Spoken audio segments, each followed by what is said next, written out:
സൂര്യകാന്തി അതൊക്കെ സൂര്യകാന്തി കാണണമെങ്കിലേ വല്ല ഊട്ടിക്കോ അങ്ങനെ കർണാടകയിലോ അല്ലെങ്കിൽ തമിഴ്നാടൊക്കെ പോകേണ്ടിനു, ഗുണ്ടൽപേട്ട ഭാഗത്തൊക്കെ പോകേണ്ടിനു.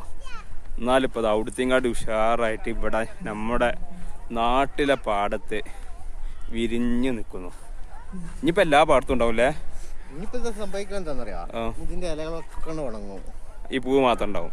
പൂവ് ഏകദേശമൊക്കെ ഇതൊക്കെ പോകും. അപ്പൊ അല്ല ഇപ്പൊ അതിന് ഇത് വെട്ടിങ്കാട്ടിന് ലാഭം ഇതേമാതിരി കൊടുക്കണ്ടല്ലേ? ഇതിപ്പോ ഫെസ്റ്റിന് 30 റുപ്യല്ല ഒരാൾക്ക് ഈടാക്കുന്നുണ്ട്. അപ്പൊ ഇത് വെട്ടി വിൽക്കണ്ടിങ്ങാട്ടി അല്ല വെട്ടി വിൽക്കങ്കാട്ടി നല്ലതേ സന്ദർശകർക്ക് ഇങ്ങനെ കാഴ്ച കൊടുക്കണ്ടല്ലേ?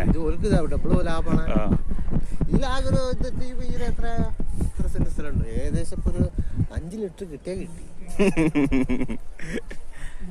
അല്ല അതിലേറെ അതിപ്പോ